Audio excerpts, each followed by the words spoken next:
चलिए शुरू करते हैं। बट बिफोर दैट मैं रूटीन डिस्क्लेमर आपको बता दूं कि वीडियोस को आपको सीक्वेंस में देखना है। प्लेलिस्ट का पहला वीडियो आपको ज़रूर देखना है ताकि पता चले कि ये किसको पढ़ाया जा रहा है और क्या पढ़ाया जा रहा है, इसके पहले का टॉपिक क्या है, इसके बाद का टॉपिक क्या है, ये चैप्टर कौन सा है, सीक्वेंस मेंटेन होगा, कनेक्शन मेंटेन होगा, फ्लो मेंटेन होगा, अंडरस्टैंडिंग शार्प होगी एंड मैनी मोर थिंग्स।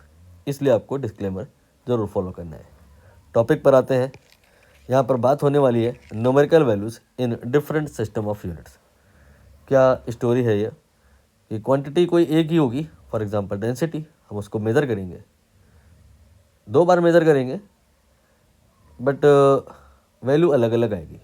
वो कैसे हो सकता है? वो ऐसे हो सकता है कि मान लो हम मेज़र करते 10 मीटर और 10 मीटर मेज़र करते, एक बार ऐसा फीता लेके मेज़र करते हैं जिसका वैल्यू 1 मीटर है, तो तुम 10 बार उसको रोटेट करोगे या आगे फॉरवर्ड करोगे तो 10 मीटर मेज़र हो जाएगा। लेकिन तुम 2 मीटर का फीता लेकर के आ जाओ इस बार, अभी तुम देखोगे कि 5 ही आ रही है वैल्यू। तो दरअसल आप समझ गए होगे यहाँ हुआ क्या है। कभी 10 आ रहा है, कभी 5 आ रहा है। मेज़र तो हर बार तुम 10 मीटर कर रहे हो, मेज़र तो हर बार तुम वही कर रहे हो, लेकिन वैल्यू अलग अलग क्यों आती है? क्योंकि तुमने यूनिट अलग ले रखी है। तो यही हमारा कंसर्न है यहाँ पे कि अगर तुमने सिस्टम ऑफ यूनिट बदली, यूनिट का साइज़ बदला, तो न्यूमेरिकल वैल्यू बदल जाएगी। वही निकालना है हमको। न्यू तो मैंने यहाँ पर रख दी है, आगे की बातें आगे करते हैं। ये क्वेश्चंस हैं आपके जो एग्ज़ाम में आए हुए हैं। आप चाहें तो इन्हें टेस्टिंग पर्पज़ से ले सकते हैं, खुद से कर सकते हैं। आंसर आप मैच करा लें, मैं आंसर दिखला दूं तो पहले वाले क्वेश्चन का यहाँ पे जो आंसर आ रहा है वो ऑप्शन ए है, दैट इज़ 40। यहाँ पर मैं एक बात और क्लियर कर दूं कि ये क्वेश्चन बहुत ज़्यादा इंपॉर्टेंट है। ये वाला क्वेश्चन उतना इंपॉर्टेंट नहीं है for NEET purpose, for JEE mains purpose ये उतना इंपॉर्टेंट नहीं है। ऑल्दो एडवांस पर्पज़ के लिए, जे एडवांस के लिए ये क्वेश्चन और इसी तरह के क्वेश्चन बहुत इंपॉर्टेंट होते हैं। ये बात मैं इसलिए बता रहा हूँ कि अगर ना समझ आ रहा हो ये क्वेश्चन, जल्दी में है अगर आप, तो छोड़ सकते हैं। लेकिन पहला वाला क्वेश्चन बिल्कुल नहीं छोड़ सकते।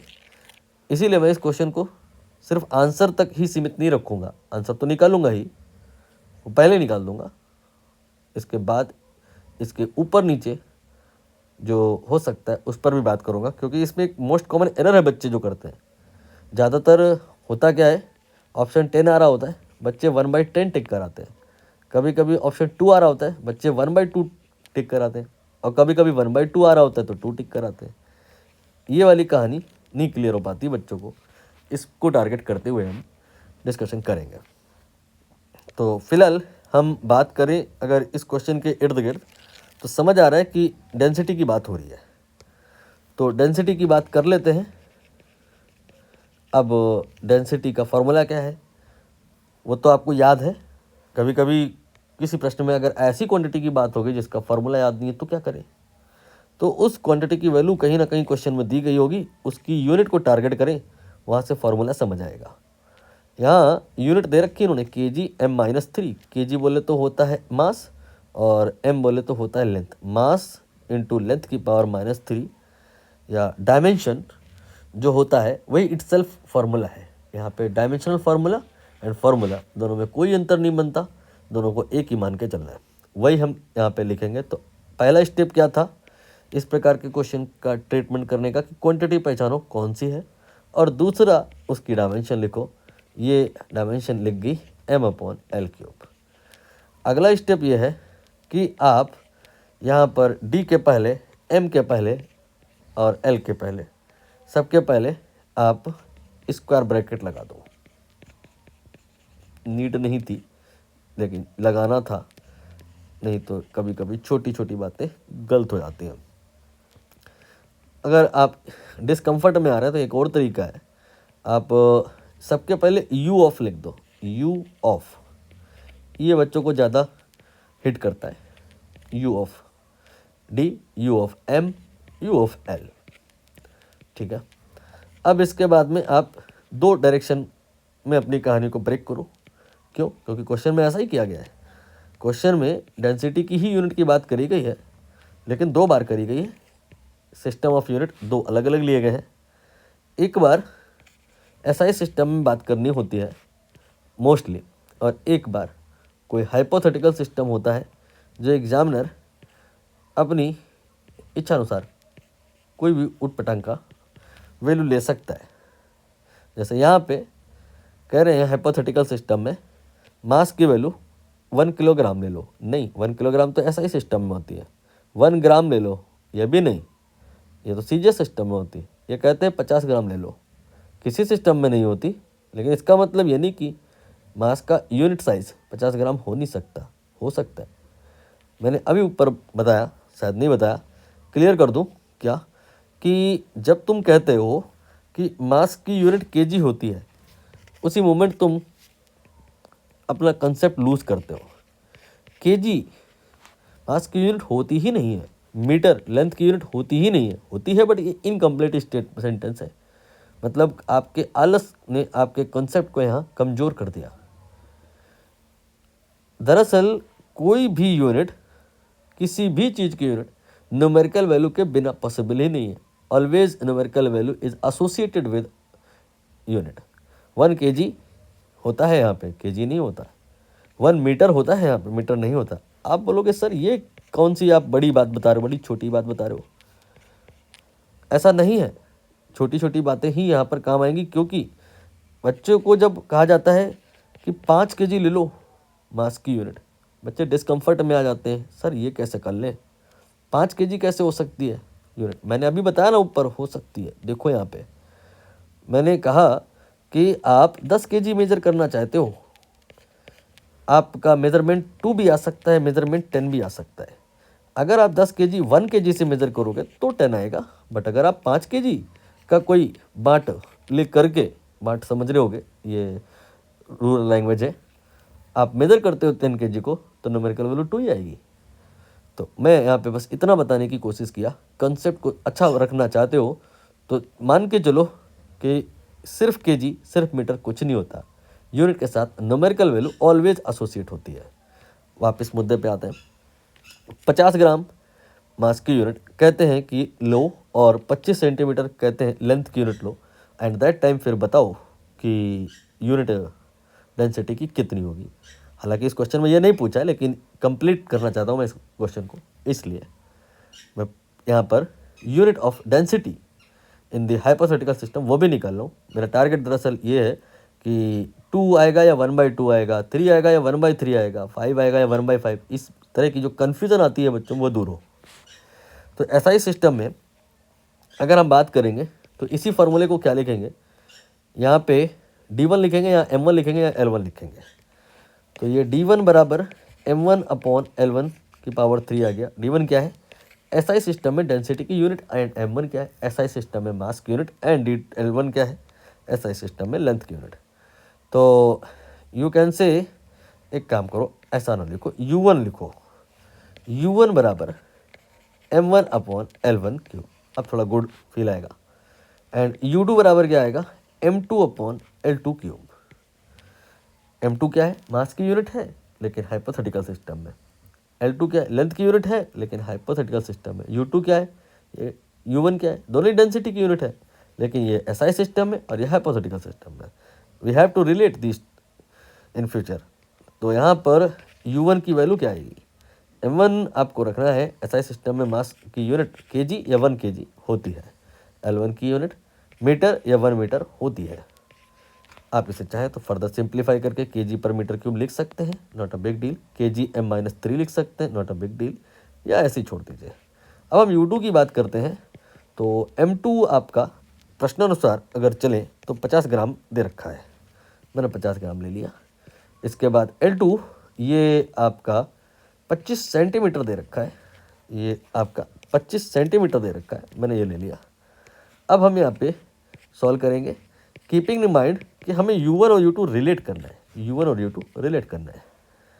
तो हमें अगर इनको रिलेट करना है तो सेम यूनिट में सबको रखना होगा। सेम यूनिट मतलब समझ रहे हैं, यहाँ जो तुम केजी कहते हो यहाँ पे भी केजी होना चाहिए, यहाँ जो तुम अगर मीटर कहते हो तो यहाँ भी मीटर होना चाहिए। तो मैंने 50 ग्राम को 1000 से डिवाइड करना है। क्यों, ताकि यहाँ पे केजी हो जाए, और 25 सेंटीमीटर को 100 से डिवाइड करना है ताकि यहाँ पे मीटर हो जाए। ऐसा मैं क्यों कहता हूँ कि हो जाए, ताकि ये केजी मीटर क्यूब, केजी पर मीटर क्यूब जो यहाँ है वही यहाँ भी आए और U1 और U2 रिलेट हो जाए। U2 अब देखो कितना आता है, 50/1000 आता है। फिर इसके बाद ये 1/4 होगा, आप इसे 4 × 4 × 4 लिख सकते हो। यहाँ पर केयरफुली करिएगा, ये 1/4 है, उसकी पावर 3 है, मल्टीप्लाई में जाएगा, ऊपर को जाएगा तो 4 की पावर 3 बार हो जाएगा। 50/1000 को भी कर लेते सिंप्लीफाई तो अच्छा ही रहेगा। ये आपका मुझे लगता है 1/20 आ जाएगा। अब ये केजी पर मीटर क्यूब आ जाएगा। थोड़ा और अगर हो जाए आसान तो कर लो, यहाँ पे ये आपका 5 हो जाएगा। ये 16/5, 4 चौको 16, 5 केजी पर मीटर क्यूब आ जाएगा। ठीक है, अब आप अगर समझो तो केजी पर मीटर क्यूब ये U1 का वैल्यू है, तो U2 बराबर यहाँ पे कितना आया, 16/5 U1। ठीक है, ये आपका जो रिजल्ट आया, कभी ये भी 16/5 सही हो सकता है और कभी आंसर 5/16 आ जाएगा। वो कैसे, यहाँ पे अब ध्यान से समझने वाली बात है, नहीं मिस्टेक हो जाएगा। अगर कोई पूछता है कि इस हाइपोथेटिकल सिस्टम में जो डेंसिटी की यूनिट है वो SI सिस्टम से रिलेटेड है या नहीं, आपका जवाब है हाँ। हाउ मैनी टाइम्स, आंसर है 16/5। आपकी हाइपोथेटिकल यूनिट SI यूनिट से 16/5 गुना बड़ी है। बट इसके आगे कभी कभी क्वेश्चन बढ़ कर के आता है, कहते हैं डेंसिटी को मेजर करिए, डेंसिटी को मेजर करिए जिसकी वैल्यू है 1 kg per metre cube. This much amount of density you have to measure not in SI system. SI system में तो ऑलरेडी मेजर हो रखी है, आप इसे हाइपोथेटिकल सिस्टम में मेजर करिए जहाँ पे यूनिट U2 है, और अब बताइए वहाँ पे कितना आएगा इसका वैल्यू। तो आप बोलोगे सर यही सेम चीज़ मेज़र करनी है, आप यही सेम चीज़ मेज़र कर रहे हो, बस 2 बार कर रहे हो, तो न्यूमेरिकल वैल्यू अलग अलग आ जा रही है। एक बार यूनिट आप ले रहे हो U1, एक बार यूनिट को बदल के ले रहे हो U2। तो U1 लेते तो N1 आता न्यूमेरिकल वैल्यू, U2 लेते तो N2 आता, N1 U1 तो N2 U2 के बराबर होता। तो पहले केस में N1 U1 SI सिस्टम में तो as it is 1 kg per metre cube दिया है। आप चाहो तो 1 को अलग, kg पर मीटर क्यूब को अलग अलग करो, बट इस पूरे के बिहाफ पर आपको 1 kg पर मीटर क्यूब लेना है। N2 हमें निकालना है और U2 वो हमने ऊपर सॉल्व किया है। ठीक है, तो आप यहाँ पर इसको क्या कहोगे, ये आपका 1 है kg पर मीटर क्यूब, दरअसल ये U1 का वैल्यू है, और ये U2 लिखा है मैंने जो कि U1 से रिलेटेड है। यहाँ पे देखो 16/5 रख के देखो, 1 × U1, ये आपका N2 × 16/5 and then U1। Now you can see U1 cancel हो गया and N2 here is not 16/5, it is now 5/16। आपने नोटिस किया आंसर 5/16 भी आ सकता है, 16/5 भी आ सकता है, डिपेंड करता है पूछा क्या गया है। अगर यूनिट पूछा है how many times, then it is 16/5, but if examiner asking कि we have to measure something but in different system of unit, then value is not 16/5, it will be 5/16। coming to this question, ये question ही अगर केवल हमें करना होता तो कब का हो जाता। यहाँ पे ये कहते कि 128, इसको मेजर करो तुम, और 2 बार मेजर करो। एक बार SI सिस्टम में तो ऑलरेडी मेजर करके इन्होंने दिया, हाइपोथेटिकल सिस्टम में करो तो कोई बात नहीं, N1 U1 बराबर N2 U2 आएगा। N1 U1 का ही तो ये वैल्यू दे रखा है, तुम इसको 128 लिखो और इसको U1 लिखो, इसको U1 लिखो, फिर N2 एंड U2 U1 से तुमने रिलेट किया था, ये यहाँ पे किया था, ये तुमने यहाँ पे कहाँ पे, यहाँ पे किया था, रखो इसको 16/5 U2 की जगह, यहाँ पे U2 की जगह 16/5 रखो एंड देन U1 रखो, U1 कैंसिल होगा, और अब N2 निकालो। N2 आपका चेक करते हैं कितना आता है, 128 एंड देन 5/16। 16 का पहाड़ा मुझे सही से आता नहीं है, लेकिन मुझे ऐसा लगता है कि 8 बार ये जाएगा और कट जाएगा, 8 गुणे 5 40 हो जाएगा। तो ये रहा इसका फाइनल आंसर। ठीक, ये पिक्चर मैंने बहुत डिटेल में बताई है, बहुत इंपॉर्टेंट थी। इसके बाद की जो पिक्चर है इस क्वेश्चन में, ये मैं ऑलरेडी बता चुका हूँ, इंपॉर्टेंट है but not for mains and NEET purpose, for advance purpose it is important. इसको भी डिस्कस कर लेते हैं। If you want you can continue, otherwise you can ignore. यहाँ पे आंसर मैं पहले दिखला दूँ। इसका आंसर आ रहा है ऑप्शन ए। ठीक है, क्वेश्चन मुझे ऐसा लगता है कि सीधे अगर डिस्कस करने लग जाऊँगा तो समझ नहीं आएगा। पहले मैं कुछ थोड़ा सा ब्रीफ कर दूँ आपको थ्योरी के माध्यम से। कहानी दरअसल ऐसी है कि समझो कि जो लेंथ है, जो टाइम है, इनसे मिल करके और भी बहुत सारी क्वांटिटी बन जाती हैं, जैसे कि वेलोसिटी है और एक्सेलरेशन है। तो अगर तुम लेंथ की यूनिट में फ़र्क डाल दो, टाइम की यूनिट में फ़र्क डाल दो, नॉर्मली ये 1 मीटर होता है और वो 1 सेकंड होता है, तो वेलोसिटी 1 मीटर पर सेकंड होता है। लेकिन अगर तुम ऐसा ना करते, तुम क्या करते, लेंथ का यूनिट 2 मीटर लेते, टाइम का यूनिट मान लो तुम 10 सेकंड लेते, तो वेलोसिटी का यूनिट 0.2 मीटर पर सेकंड आता। यूनिट का साइज़ आप समझ रहे हो, डिराइव्ड क्वांटिटीज़ का डिपेंड करेगा इस बात पे कि तुम फंडामेंटल क्वांटिटीज़ की जो यूनिट है वो क्या ले रहे हो। फंडामेंटल क्वांटिटीज़ का यूनिट साइज़ अगर आप बदलते हैं तो accordingly, according to the dimension of the quantity, size of the derived quantity will also change. जैसे कि यहाँ पर वेलोसिटी आप समझ रहे हो L/T होता है, डिस्टेंस अपॉन टाइम होता है। तो वेलोसिटी का जो यूनिट साइज है 1 से 0.2 हुआ। तो क्यों हुआ? क्योंकि लेंथ आपने 2 गुना बढ़ाई, लेंथ को डबल किया, और टी को आपने 10 गुना किया। टी की जो यूनिट है 1 से 10 करी, इस वजह से वेलोसिटी का यूनिट 0.2 के फैक्टर से चेंज हो गया। ऐसे ही एक्सेलरेशन के साथ भी होगा। ये मैंने आपको इस केस का बेस रखा है। अब क्वेश्चन की तरफ जा रहा हूँ धीरे धीरे। मान लो कभी ऐसा होता है कि लेंथ की यूनिट आप L1 ले रहे हो और आप उसमें x मल्टीप्लाई कर देते, तो अब L2 आ गया, और अब आप L2 को लेंथ की यूनिट ले रहे हो। लेंथ की यूनिट पहले L1 थी और बाद में L2 थी, और आप कह सकते हो कि L2 जो है L1 के बराबर नहीं है, x मल्टीप्लाई करने पे आ रहा है, x फिलहाल के लिए अननोन है। ऐसे ही t जो है आपका टाइम का यूनिट शुरुआत में t1 है यूनिट साइज, और आप उसमें कुछ मल्टीप्लाई करते हो लाइक y, तो टाइम का एक नया यूनिट साइज आता है t2। x और y फिलहाल के लिए अननोन है। चलो x और y नोन मान लेते हैं। आप अपने दिमाग में 2, 3, 4, 5 कुछ भी लेके चल सकते हो। तो मतलब जैसे हम 2, 3 लेके चलें तो लेंथ का जो यूनिट साइज है वो डबल हो गया है, टाइम का साइज वो ट्रिपल हो गया है। तो उससे वेलोसिटी पे फर्क पड़ेगा। वेलोसिटी v जो L/T होता है, यानी कि v2, वो x/y v1 हो जाएगा। नहीं समझे होंगे आप, तो आप v बराबर L/T रखें और 2 इक्वेशन बनाएं और डिवाइड करें। आप पाओगे क्या कि v की जो यूनिट है, पहले अगर v1 है बाद में v2 है, तो v2 v1 के बराबर नहीं होगी, x/y का फैक्टर आएगा। नाउ एक्सेलरेशन की बात करें तो वो x/y स्क्वायर आ जाएगा। ये कैसे आ जाएगा?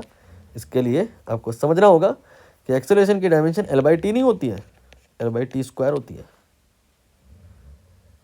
तो यहाँ से x और यहाँ से y नहीं y स्क्वायर आ जाएगा। अब क्वेश्चन में इन्होंने क्या किया है, उल्टा चल गए हैं ये। हमने सीधा चले हैं, हालांकि सीधा उल्टा अपने आप में एक रिलेटिव है। कौन सीधा है कौन उल्टा है, हर कोई अपने आप को सीधा मान रहा है और दूसरा वाला उसके लिए उल्टा है। फिलहाल यहाँ पे हम अगर x और y को नोन माने तो v2 और a2 के साथ जो फैक्टर्स आ रहे हैं यहाँ पे लिखे हुए हैं, इन्होंने क्या किया है, v2 और a2 को गिवन में कंसीडर किया है और इसकी हेल्प से आपको x और y निकालना है। तो तुमने जो निकाला v2 वो क्या आया था, x upon y square V1। Comparison करने से समझ आया कि sorry x upon y, not y square, x upon y और ये V1, तो इधर से समझ आया x upon Y n/m square होगा। ये x by Y n/m square हो गया। और तुमने निकाला A2 बराबर x upon y square A1, तो इधर पे एक्स बाई वाई स्क्वायर ये आपका 1/mn के बराबर हो जाएगा। X upon y square 1/mn के बराबर हो जाएगा। अभी जो हम कर रहे थे उसमें एक्स और वाई वो नोन था, यहाँ पे एक्स और वाई ये अननोन है। एम और एन इसे आप नोन माने, इनके ही टर्म्स में एक्स और वाई को निकालने पर फोकस करें। Quite easy for you, just think what we can do, we can divide these two equations. Divide करते हैं तो आप नोटिस करो एक्स कैंसिल हो जाएगा और ये वाई यहाँ मल्टीप्लाई में ऊपर सबसे ऊपर आ जाएगा। I think y square by y हो जाएगा और ये आपका n/m स्क्वायर और mn/1 मैंने क्या किया, रेसिप्रोकल करके मल्टीप्लाई किया। एक y जो है वो कैंसिल हो जाएगा, y का वैल्यू, एक m भी कैंसिल हो जाएगा, n² m आ जाएगा। और y बेसिकली था क्या, देखो y वो फैक्टर है जो तुमने टाइम में मल्टीप्लाई किया था, टाइम की यूनिट साइज को बदलने के लिए किया था। तो t2 बराबर क्या आता है, n² m t1। अभी आप देखो क्या आंसर के पास हम लोग पहुंच गए हैं। ये आपने निकाला है t2 बराबर n² m t1। अगर हम ऑप्शन ए में देखें तो n² m, इसमें t1 मल्टीप्लाई है और t2 आ रहा है, हमने ऐसा ही निकाला है।